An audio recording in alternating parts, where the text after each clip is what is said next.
Good morning. Imagine waking up to the news that you might soon receive a check in the mail, not from a tax refund or a government stimulus, but from a source you might not expect: tariffs on imported goods. There's a new conversation in Washington. President Trump has floated the idea of sending rebate checks to some Americans, funded not by new taxes or traditional stimulus packages, but by billions in tariff revenue collected from foreign imports. This proposal is stirring up debate across the political spectrum, as it represents a novel way to redistribute money collected at the border directly to American households. The idea is simple in theory. Use the extra money collected from tariffs on imported goods to give direct relief to families, especially those at certain income levels. The government would essentially take the funds generated from tariffs, which are often paid by importers and sometimes passed on to consumers, and redirect them as cash payments to Americans who may be struggling with the rising cost of living. With many households still feeling the pinch of high prices on everyday essentials like groceries, gas, and rent, the thought of a rebate check is appealing.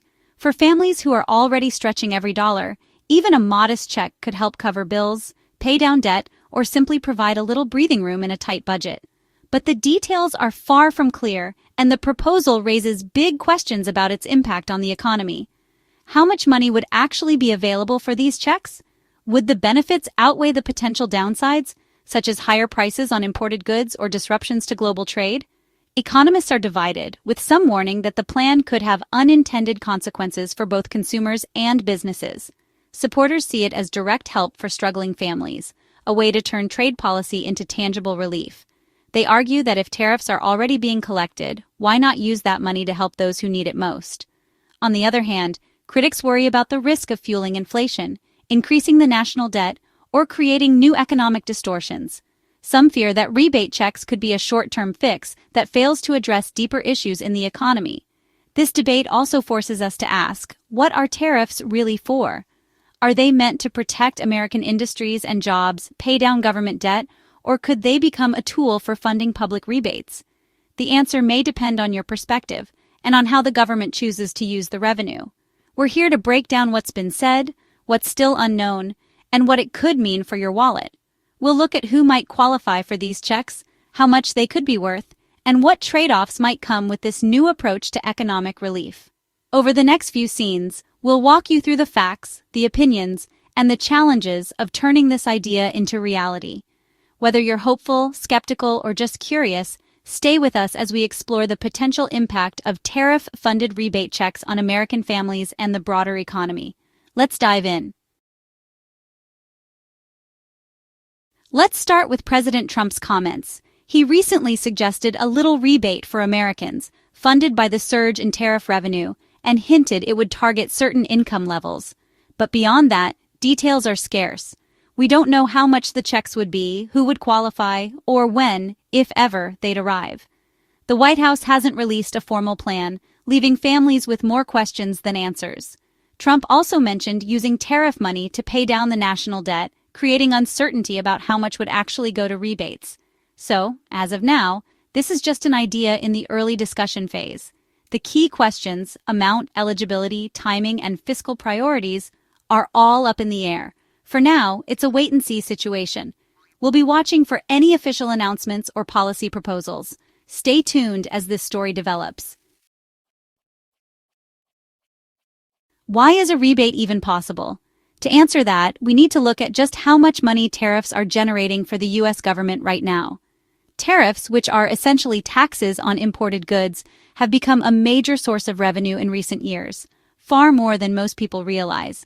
Because tariff revenue has exploded, the numbers are staggering, and they've caught even seasoned economists by surprise. This isn't just a small bump in government income, it's a tidal wave.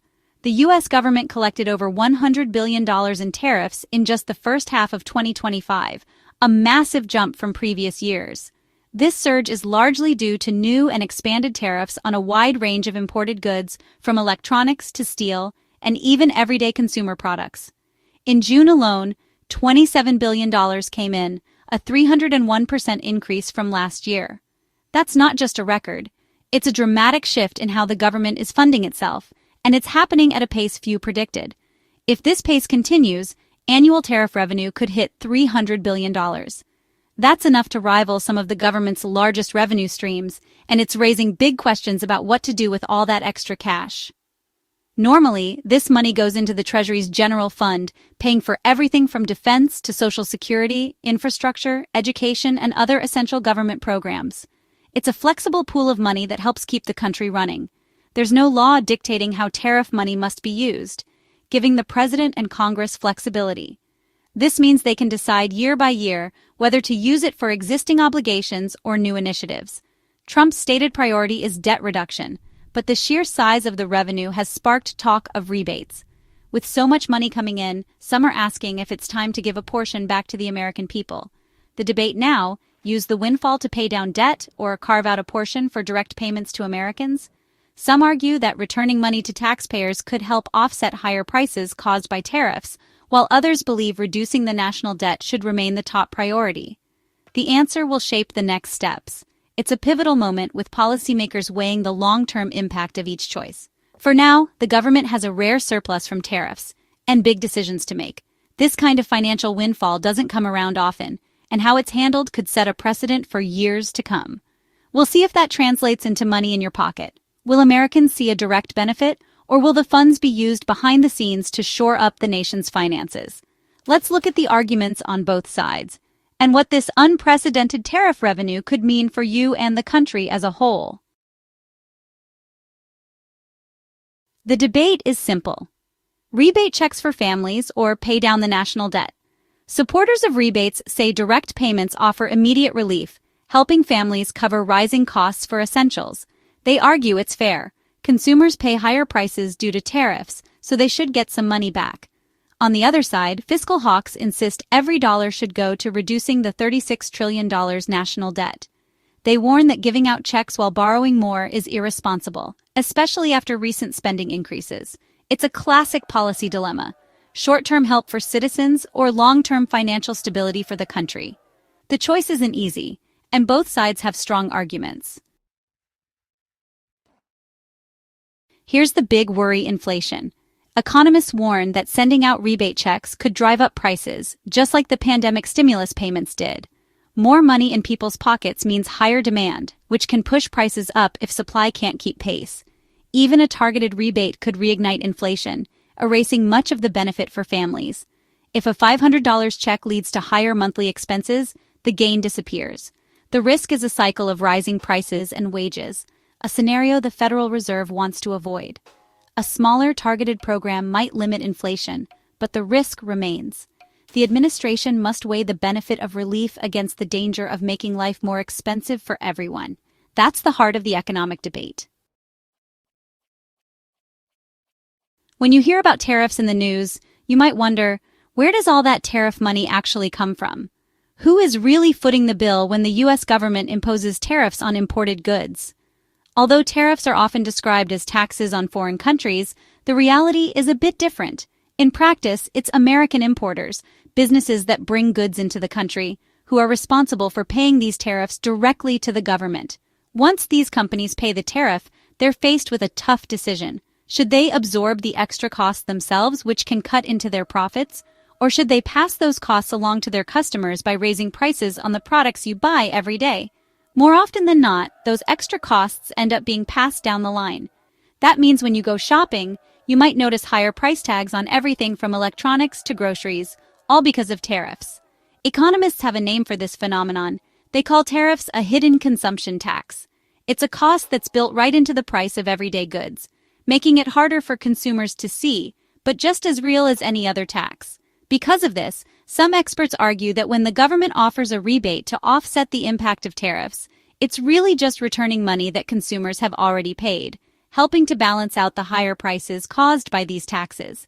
But the process is far from straightforward. The government collects billions of dollars from tariffs each year, which can raise significant revenue.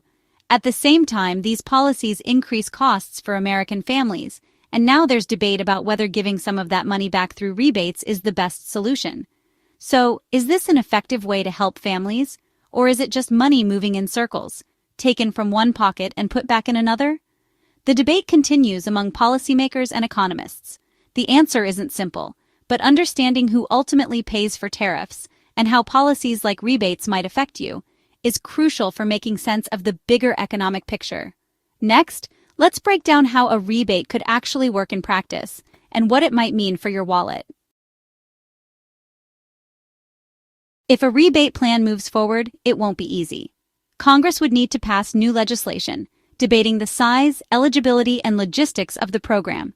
Given political divisions, that's a tall order. If passed, the IRS would likely distribute payments, using tax data to determine who qualifies. Direct deposit would be fastest. Paper checks would take longer. There's little chance the administration could do this without Congress. So the fate of any rebate depends on lawmakers turning the idea into law. This isn't the first time direct payments have been discussed in 2025. Earlier, Trump floated a dividend from government efficiency savings, but that idea faded without action. The most recent example of large-scale payments was the COVID-19 stimulus checks, much bigger and broader than what's being discussed now. These proposals are popular because they're simple and offer clear benefits, but they always face the same hurdles: funding, inflation, and political gridlock. The tariff rebate is just the latest chapter in a long-running debate over direct government payments. Whether it moves forward will depend on overcoming these familiar obstacles. Let's look at what to watch for next. So what's the bottom line for your family right now? The tariff rebate is just an idea. No checks are coming yet. Tariff revenues are surging, and Trump has floated using some for rebates, but debt reduction remains the main goal. The key details, amount, eligibility, timing, are all unknown. Watch for an official proposal from the White House. That's the first real step. Next, see how Congress reacts. Support or opposition will determine if a rebate bill has a chance. Keep an eye on inflation data. If prices keep rising, the case against rebates could grow. For now, stay informed and manage expectations. A new payment is possible, but faces big hurdles. We'll keep you updated as this story unfolds and help you understand how Washington's decisions could affect your wallet.